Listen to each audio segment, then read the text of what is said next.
Assalamualaikum warahmatullahi wabarakatuh. Waalaikumsalam warahmatullahi wabarakatuh. Ini Mas Mukri asli Jakarta ya? Asli Jakarta, Pak. Rawasari ya? Rawasari. Rawasari. Ini sudah santri di sini berapa tahun?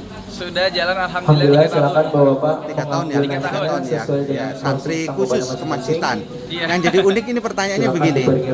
Kenapa milih nyantri di sini kok nggak nyantri di pondok? Nah, gitu lah.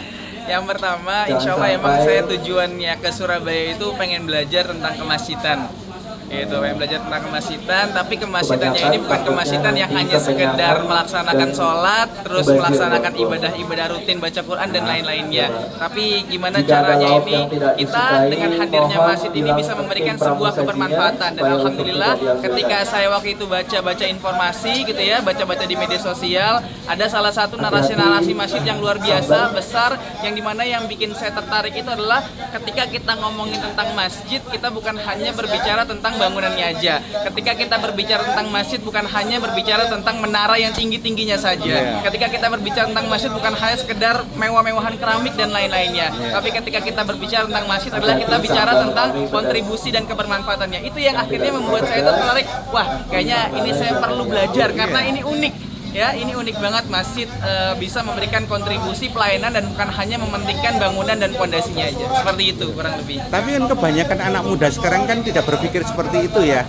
Kan harusnya berpikir berpikir cuan, fulus dan sebagainya. Kalau di sini kan maaf ya kan relatif tidak bisa kan kalau menurut anak muda lo ya. Betul. Nah, gimana nih?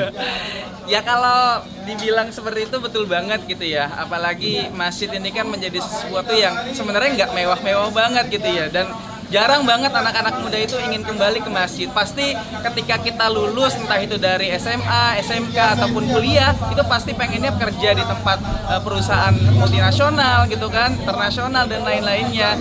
Tapi ya inilah lagi-lagi jalan pilihan ya yang mudah-mudahan ketika memang mengabdi ataupun membesarkan namanya Allah lewat kemasjidan ini, ya insya Allah lah akan ada rezeki dan keberkahannya insya Allah mudah-mudahan. Ya, pertanyaan terakhirnya begini jadinya. Kira-kira bayangan hari tuanya Mas Mukri bagaimana? Apa? Menjadi apa atau apa gitu ya? Bayangan hari tuanya saya cuma ingin tamak dengan kebaikan, saya cuma ingin tamak dengan kebermanfaatan, di mana rasanya nanti orang-orang yang ada di sekelilingnya itu dengan hadirnya masjid semakin dekat sama Allah, semakin dekat sama Rasulnya, semakin dekat sama Quran, semakin dekat dengan kebaikan-kebaikan dan saling peduli satu sama lain. Itu yang hanya ingin dirasakan ketika nanti di masa tua. Jadi ingin merasakan semua orang itu merasakan kebaikan lewat hadirnya masjid. Wah, Masya Allah, ini anak muda berbeda ini. Ya, barokallah Mas Mukri ya. Semoga tercapai apa yang menjadi berkah dan menjadi berkah buat orang tua Mas Mukri. Amin ya. Assalamualaikum. Salam Waalaikumsalam warahmatullahi wabarakatuh.